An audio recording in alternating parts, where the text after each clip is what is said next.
All right. Get this rolling.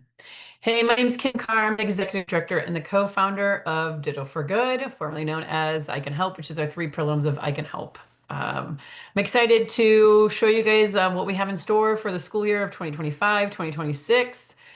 There's a lot of changes. So get ready. We're gonna hightail through this and make some fun happen. So let me get this shared on my end.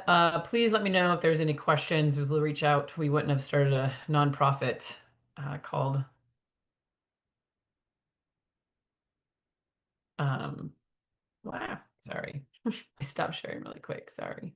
I wouldn't have started a nonprofit called I Can Help if I didn't like helping. So, all right, now it's going to show the right slide.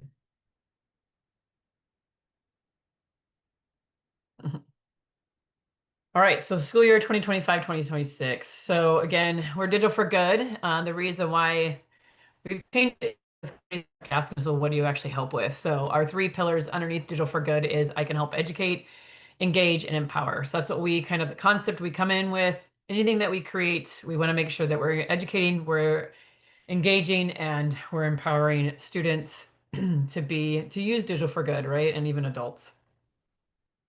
We have a roadmap of kind of where we're trying to go, right? Of where the educate goes, where the engage goes, and where the lead goes. All three pillars, we really feel like that's what it needs to take for you to get your school district to be a digital for good school district. So massive in rise. If you guys haven't seen, like these numbers are even going up year by year. These numbers are going up. This is the reason why all the schools are going to phone free because they're having so many problems in school with focus, with discipline issues. All their academics are going down. Even increase of online attendance is going up because of so many issues that are happening in school because of all these things. So yes, even if you look from 2024, there was only this many states that had passed laws, and now even fast forward because Missouri, all these different states have added some kind of a phone policy, either it's for the statewide or even where district has to do something. So with that being said, we've got a lot of work to do. I'm hoping we get everybody on the same page. We're the right resource for you to come to. Policy is where you need to start, right? Creating that policy. What is the state policy? What's your district policy? And then what can be your school district policy, right? This is something we actually created with the Missouri Admin Association. We created this together, knowing students do best when they actually know what the clear things are, right? When they understand the policy and the why. So whenever a kid was before recording a fight, schools would just be like, oh, you're disrupting school. Well, anything can be disrupting school. So as long as they know, like recording fights, there's your first offense and here's your second offense, right? They actually know this is you're not actually allowed to do. They didn't really understand that until you actually made it very clear in the policy. Same thing, photos in the bathrooms or the changing facilities. They don't know you're actually legally not allowed to take pictures in public bathrooms and changing facilities until you make that as a clear policy. When we confuse, we lose. So this is something you want to make sure you're having that conversation with your admin team, your superintendent, right? The other one that's changing policy is even the social media companies. All of them are being sued because they're not keeping our youth safe. So in quite a few states, they're changing policy, everything from by the time 2026, every social media company has to prove if they are a certain age. Some states have said you have to be 16. They're legalizing it. We have to be 16 to be on certain social media platforms. So that's why they have to change this. So what Roblox is doing is they're doing a tier two thing policy here. Number one is you have to take a picture of an adult to verify that that's an adult. The second thing is you have to put in a either credit card or a form of ID, like a driver's license, right? Now, there is some like debunking things that are going out there. This actually is making Roblox a bigger target for predators because they know that this app is geared toward 8-year-olds, right? 8+ year olds. More traffickers are actually going to this site because they know that's where the younger people are, that they can communicate. They're figuring out how to do that. So we need to make this better. So there is a perk of saying this app, you have to be a certain age, but then there's a disadvantage of that's where the perpetrators will purposely go on that end. And again, they're also changing policies, like everyone's got to have some kind of parental controls, changing policies around that, that you've got to be able to have it where the parents can control the use on the app. So that's what these companies are doing. It's not just schools that they're changing it. The one thing I did love is a school district I work with in Ladue, Missouri, at Ladue in St. Louis, Missouri, is their safety director actually had a survey, right? And asked, hey, where you feel like your concerns are. If you can see, bullying is number one. And again, this is the number one reason why a lot of online schools are massively increasing because of bullying has increased so much. They're scared to come to school. There's safety concerns. So if you see that, the next one is vaping in the bathrooms, then suicide, active shooter, and then drug usage. Okay, so just so you can see, this was a survey made by that. Knowing we need to start making changes, right, and what we can do. We have changed. We have all kinds of programs. We actually do come in. If you're changing your policy, we highly recommend that you get people to believe in why you're changing this policy, because if you get student pushback, it's kind of a nightmare, right? And then with that, with the presentations, we actually do give you our curriculum. Our curriculum is set up by digital safety, citizenship, wellness, and literacy, as you can see. We even give you the digital first steps. If you're only going to do so many lessons, because we get it, you can't have time for everything. That's the number one issue with schools is they're like, we just don't have time. I was a middle school teacher for 13 years, dealt with that, was in charge of all the advisory lessons, and a lot of the teachers even push back, like, you didn't train me. All of our lessons are meant to be peer to peer. They can be done in 7 minutes. They're very short, pretty quick to that point. Can they be extended? Of course. They don't have to be in full school. So we even look at it now, we even broke it down by tiers. So yes, you can do whole school, but you can also do tier two where it's small group, right? So with the counselors, with a certain grade level, you're having racial issues with, we'll say eighth grade boys. You can have a meeting with just the eighth grade boys and have them do a lesson in small group, right? So we're showing you that we can be done in different tiers, even tier one, where it is more of a restorative piece, right? Where it can be one-on-one with these same student keeps causing this many issues. Um, when I was being an admin assistant, teacher on a special assignment as admin assistant, I would do a lesson like while I was waiting for their bus, right? I'd pull a kid aside, would have a conversation about their phone, one-on-one with them, or before school or at recess, at lunch. I'd pull students one by one, have that small conversation, was able to do one of our little lessons to be able to kind of continue their growth, right? And to be able to let them understand, like, hey, what you do online does matter as much as you are in person, right? So that's kind of the cool part about that. I just want to make sure you see that. And we've completely updated all of our lessons to make them more, to get the social media aspect, right? Changing the questions and those different stuff, because all these schools are coming to us with all kinds of issues. I've been to some schools where they've had over like 60 something plus negative pages at one site. These negative pages are going to keep happening until you do something about it, right? That we train the students to help you. You shouldn't be fighting this by yourself. You should be making sure you're training the entire school. They need to be be digital first responders, help them report it, help them take this down. This school had issues with a caught lacking page. They had caught lacking one, they would take that one down. Then they'd have caught lacking two, then had caught lacking three. That page is going to keep going until you have trained the students, this needs to stop, right? And this is the steps you need to take. We're training them on how to report, that it is anonymous. You're not snitching, you're asking for help, right? Like, you're not actually snitching on a person because that's been drilled into their head. You're training students that they need to respectfully call out the person who is doing it, right? Hey, this is messed up. You need to take this down. Making sure that they're not following it. As you can see, there's 105 people following this account. The other one has 85 people following that one. So if you have that many people following it, like, who's following it? Admin should be pulling them in, having a conversation about, like, is this something you should be following? You're putting your name on there. You're saying my name is and I approve, right? So we're teaching them all those different things to make sure they're on the right page. Okay. So our programs walk them through, even like, here's three different scenarios. Like, where are we at? Is this high risk? Is this medium risk? Is this low risk? Because you want to kind of like dive that in, because high risk cops don't need to get involved. Medium risk, cops might have to get involved. Low risk is only a few people. So if you can see this first one, there's 21 likes, there's no comments. It's got this girl's image on there. They're definitely cyberbullying her, right? That's because she's a snitch. I would put this, it depends on how many people even saw it, how many people are talking about it, how does this girl feel, that does she even know that she's being targeted right on there, on if it's medium or low risk, okay? Then you come over here to this middle one, and it's got 23 comments. It's only 2 days old, which that's a lot of comments in 2 days. There are two students involved. You can't see their faces, but I guarantee you, students know shoes. They'll be able to recognize the students. They probably know who they are, and they look like they're in a compromising position. Either it could be what's you think is happening, or you're not. Rumors are definitely spreading here, right? So this one is law enforcement needs to get involved to ask this person to take this down because it's hurting their reputation, and that's considered slander, right? And the last one is it's saying someone's name.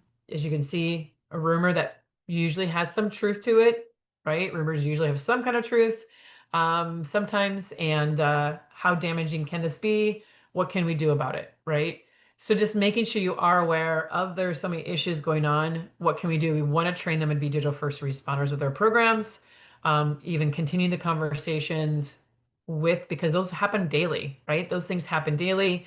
We want to make sure students do feel comfortable with our lessons that can be constantly being thrown in somehow, and have that, because there's pathway to violence, right? As you can see, this is all from Secret Service. There's pathways.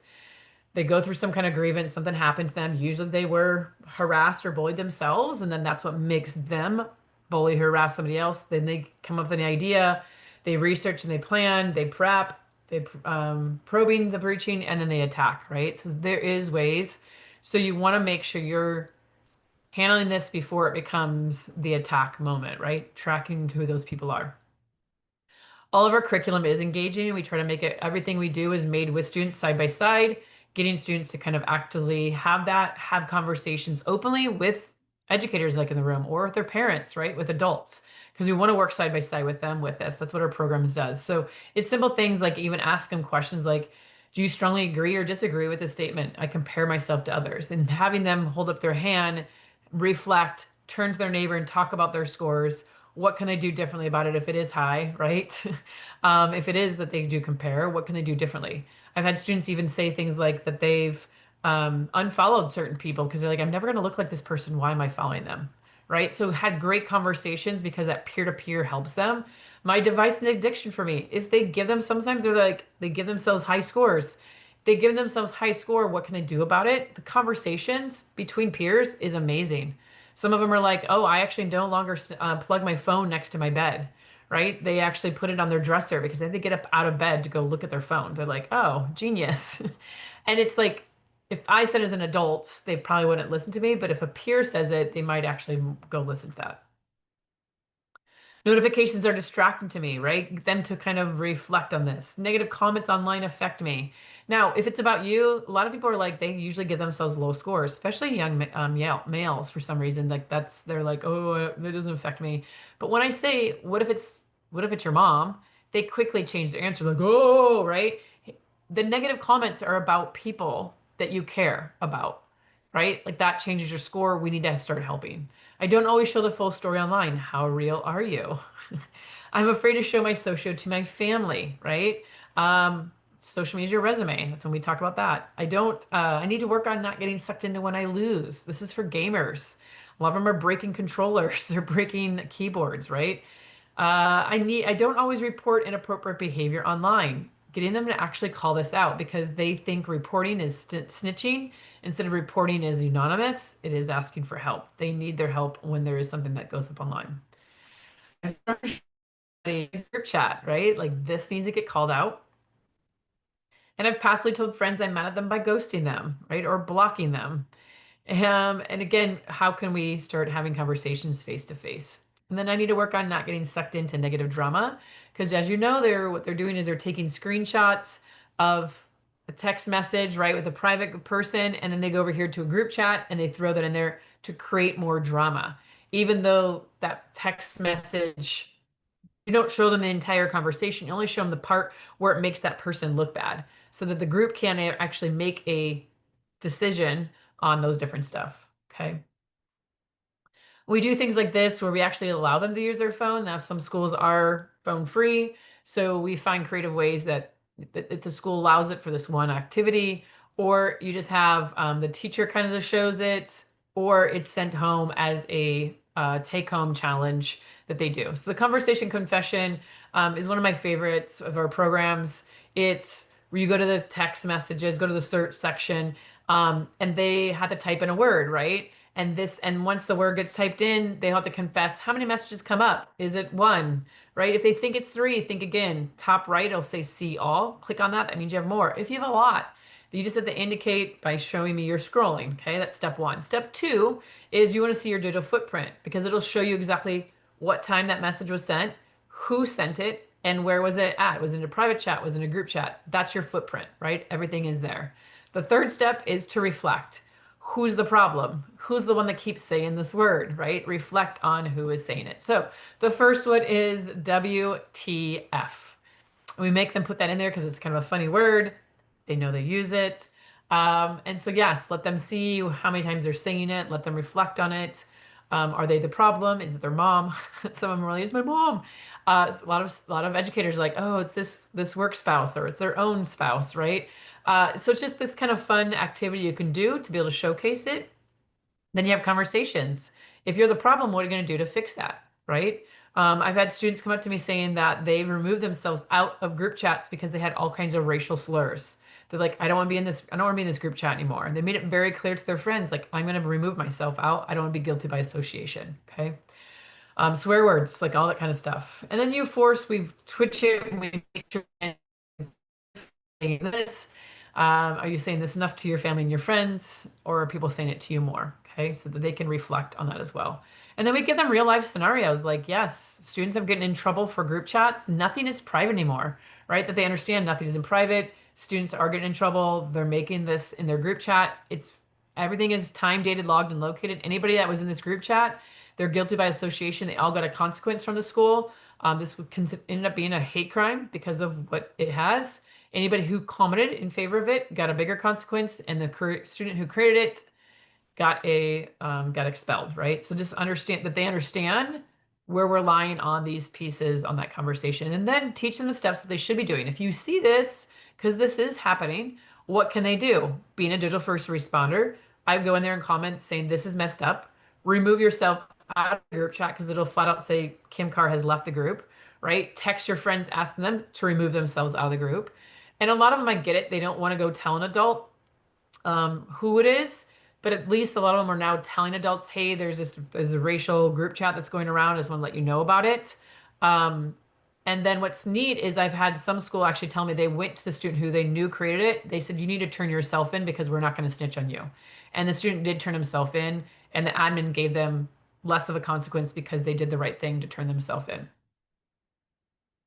Our programs are even simple like this, where it's especially for the elementary, getting them to reflect on like, is this appropriate or is this not appropriate? Jade's in a group chat with some friends and is upset with Sophia. She creates a new chat, a group chat with everyone except Sophia and names the real BFFs. Is this something we think is okay or is this not okay? Right? And getting the students to, and part of the program is that part. So our programs can go down. I've had schools go all the way down to second grade. Usually I would suggest third grade to start at, but some of them are like, nope, we need our second graders to be involved in this, all the way up to seniors in high school. Okay. Uh, Conversations about AI because AI is becoming problems. They're doing deep fakes, super inappropriate. This is actually just back in May. They passed a federal law that it's actually legal now to create a deep fake with nudes. You will get charged of that. And but here's five students who someone made a deep fake nude on them. Those students were totally devastated, even though they were taken down. Um, the students got in trouble. There were still students who thought that these girls had make that actually took real screenshots of them, right? And some of them actually had to switch schools. How many of you guys think this is messed up? Right? If you think this is messed up, that's part of our programming. Now you need to tell them the steps of what they can do to be digital first responders. Okay. Same thing happened with a teacher. So we're showing them real stories, get them to say like, hey, is this real or is this fake? Start having that conversations because is this something I should be sharing? Is this something that's going to create more drama? And then have them reflect on our in our curriculum of past pope, did he actually wear this jacket? This was actually up on his social media. And so is this real or is this fake? Let them talk about it. Why do they think it's real? Why do they think it's fake? And then yes, you reveal the answer. It is fake. How is it fake? Look at his hand. He's not holding the cup, right? The arms of Jesus are removed, so something in AI does get removed, and then even the ring finger. Okay. So these are just all of our stuff. Our curriculum is proven to work. Our presentations are proven to work. We do make everything is take you do a pre and post. This helps you with your data. So if you write grants, if you're getting asking PTSA, if you're asking your school board to help pay for this, you would get this pre and post showing that yes, this money did support and actually did work. We send you all that. So there's different packages. Our virtual, and we had some schools that just couldn't afford us to come in person, so they can do virtual. All of our stuff can be done virtual. The digital incident response that comes with the in-person, well, can be done in virtual as well, but it comes with the parent presentation. It comes with the school-wide. We put an hour. You get up to three of those in one day. Three 1 hour presentations with a 1 hour I will help uh, challenge afterwards, where you want your student leaders to get trained as well to get them to think about what they will do afterwards. And then you get the curriculum. Okay, so you get the curriculum, a restorative video course if you have anybody who has a problem with it. And then the digital changemaker and the district changemaker, those two are kind of together. It's just a little bit slightly different, but basically all these can be district-wide packages. Um, but what they're coming with is our train-the-trainer model. Okay, so our train-the-trainer model is where the students are the ones doing the presentations. And they come with 4 PowerPoint presentations. One's on safety, citizenship, literacy, and wellness. They're the ones who go in. We train them on how to do the presentations and making sure we know what your school issues are. So then we can focus the curriculum around that. And then the students can create a story for each presentation with a personal story about safety that they can bring the PowerPoints to life. All of the PowerPoints have engaging interactive lessons that were created with students to kind of make sure it's there. Okay. The higher up one, that one not only do you get the trainer, but you also get virtual um, presentation to the entire school. So you're on the same page. And then it's nice that as a follow-up, the student's going to go and present those pieces as a follow-up piece. Okay. So uh, yeah, so then they get the trainer piece on that end. I'm not sure why. Sorry. I'm not sure why. Let me just quickly fix this. The images got messed up there. Sorry. So you get a lot of things out of it. Uh, we make sure that the students get to be prepared. Okay, so there we go. All right.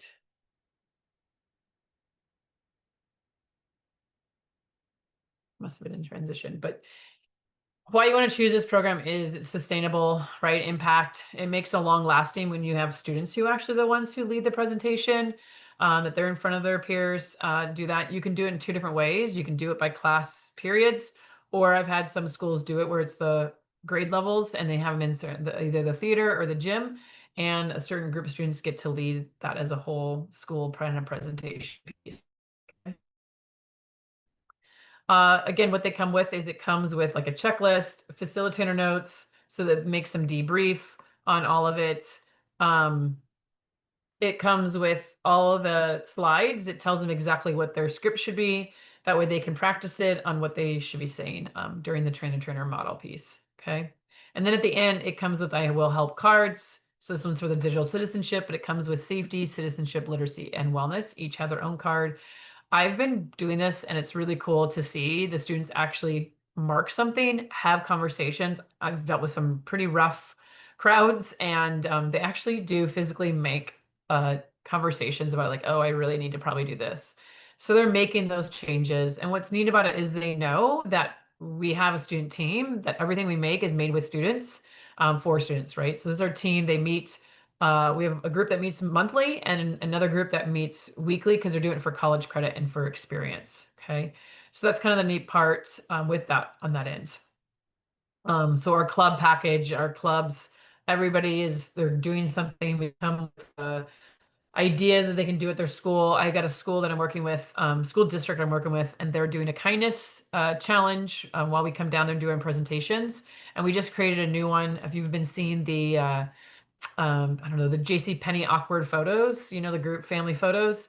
So we made it as a challenge. So the students will come over there, the yearbook will be involved, and the students will have them all flipped over. They flip one over, look at it, and then they've got to recreate that awkward photo with a group of friends. The yearbook will take their pictures, print it up for them, and make copies for them and give it to them later on the week. So that's kind of like a club challenge that's taking that on. We've got posters that get hung up everywhere from classroom, offices, right? It's easy to be able to have. And I'm actually going to pause for a second before we get to this one. Let me actually screen share, because before we go into that, let me actually screen share what it looks like on our website, because this has all been updated and we're still making a few small tweaks to it. But when you get our curriculum, get our stuff, you get access, you'll get an access code. Everything's online. You get as many access code that you need for your school. This is our digital citizenship. You can see there's a tiered piece, even an implementation guide. So when you click on this, we even have it where it's like, we made it so easy, like, okay, here's what you're going to need. Okay. Um, and then we even make you walk you through, like, are you going to use this tier one, right? Yes. When are you going to do that? Tier two in small groups. Is the counselor's going to use it? What about tier one? Who's going to use that? We're just making you think of everything of how you can use this curriculum because we want to make sure you're using it into its best ability. Uh, why is implementation of this important, right? So it's walking you through. So I want to make sure you see that that's kind of having that, even if you're going to have the students do it, who it's going to be, how are you going to select them, when's their first practice.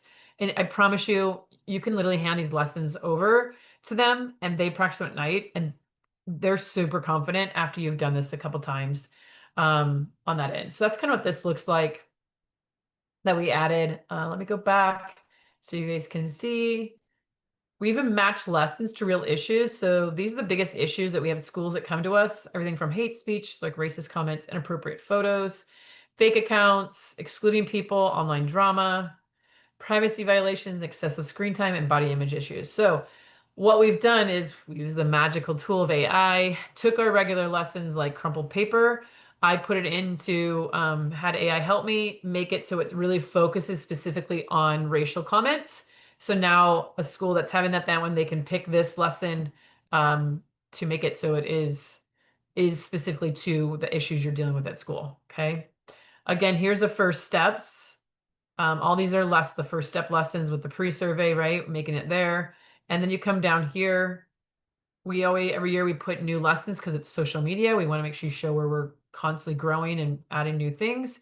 If I click on this lesson, okay, what will happen is we've got the lesson embedded in here. It's all embedded. But if I click back up here to the Google slide, it will pull up as a Google slide right away for you. And the New York City Public Schools gave us such great feedback on certain things that need to get changed. And so the big one was this is now what the facilitator should be looking at before they facilitate. And then this is all the outsiding, like what the students should see. And it guides them through of what this lesson is. Okay, so this is a fun one that they can do with the teachers, which is always a good one to use. Okay. And then if I go back, this was the new lessons. Then it's broken down by safety, citizenship, literacy, and wellness. Okay, as you can see, I'm going to go kind of slow here just so you can kind of understand. But since there's a lot, I'm going to move this part up just because it's a lot of scrolling, but we'll get that changed because it's so we can have it. But this is my favorite new addition. Well, there's a lot of favorites, but we've made this easier for you. So if I click on this is all of the stuff that's in here. And then the resource guidebook is right here. So if I clicked on that, it's going to pull it up. So here is the whole social media emergency plan all in one spot. Here's the restorative justice handout. So when a kid comes up to the office, they can fill this handout in. It even has, what's this one? This is, conversation starters for parents that you can mail home or have it printed out for your back to school nights, right? Here's things you can post up in the office. Like how fun is that to get that included? Here's social media templates, how to take down fake pages, right? Here's our common issues online, like with the words. So up to date on what doxing is, so you can use those with the parents, even with students. So I'm just making sure you guys see like top social media things. We're trying to make this, all the resources are right there, easy for you to kind of grab. And we do that with clubs. This is for the students, this is for teachers, and then this one's for parents. So all the resources are there. And again, we have it broken down by here's the ones we suggest for tier one, tier two, tier three, right on that end. Okay. Um, so that's what this looks like. Our train the trainer one, let me pull that up. Here's what that product looks like when you get access to that. It has, again, implementation guidebook. So it walks you through everything you will need to think about when you are trying to implement this into your school. Who's going to be, the students going to be talking about safety, citizenship, literacy, and wellness.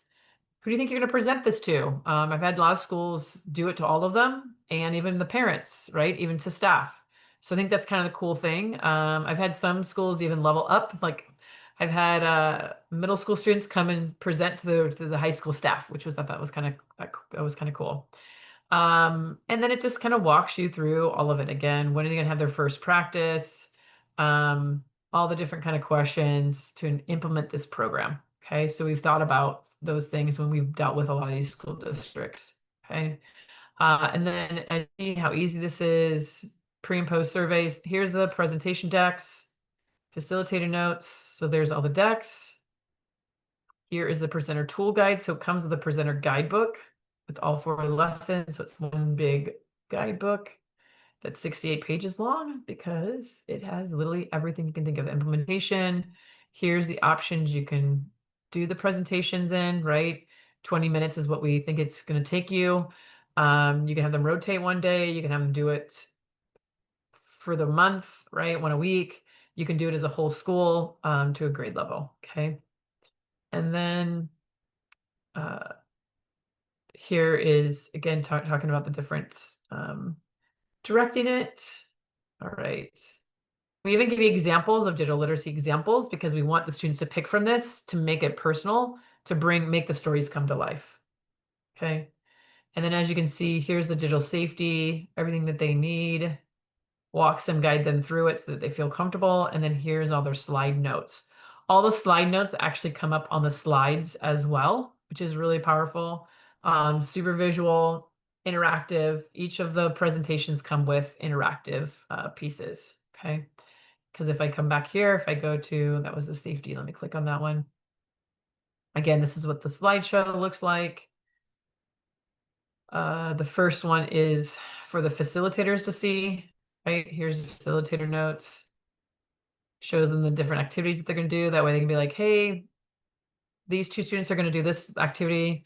These 2 students are going to do this activity. They can break that down. And then this is what the outside, what the students are going to present to. This is where we'll start the thing. And then this is the activity would look like on the outside. They're only seeing like the questions, things like that. So all this is very engaging. This one, they're going to have them raise their hand for public or private and go through a series of questions. Okay. So that is what the train the trainer one looks like. And yes. Okay. So with that, where we're at now is because they need help with phone-free campus implementation training. So we have the answer for you. $29, or if you buy one of these packages, we'll make sure that this gets included right away so you can get this stuff implemented. And what is included in this is everything. I don't know if it's on here. Is sample letters that you send home to parents of like why you're switching to phone free. It gives you even like sample posters that you can print up of like the phone free campus to get students there. Even social media post, even links to what students have made. So you can show that to your students to have them make the same thing for your school. It has templates. It has implementation when you're switching over to a phone free campus implementation, all the things you need to go through on that piece. Policy, sample policy that you can kind of grab from. We've got templates for everything, even resources to send to parents, because I think that's super critical. Your best practices, because you've got to get the staff on board. If the staff's on board and they're not, if consistency creates confusion. Okay, and you want to make sure that. So that is there. And again, it's $29. Or if you create one of those packages, we'll make sure that gets included as well. Okay. The reason why our program works is also because staff, students, they buy the shirts to get people on the same page with their positive messages that we have. We have free webinars because we have so many students that are involved with us. Every month they do a Students for Good. We're recognizing students who are using it for good. Aaron Judge from the Yankees is our ambassador. He gets to shout students who are using Digital for Good. You can nominate people. So the question is, everybody in here can't help. The question is, will you? And what will you do to help, right? So just showing you, reviewing the program packages, set up a time to connect with me, right? So we can talk them through, look at a calendar dates to find what's the best to be able to get this booked on the calendar for you, creating a budget that fits the program for this year, right? And then reach out to the local school districts to build community and book together. Really is a way you can support us that way. So that's our programs in a nutshell. I'm hoping you reach out and let us help you make your school community using digital for good. Thanks for being awesome.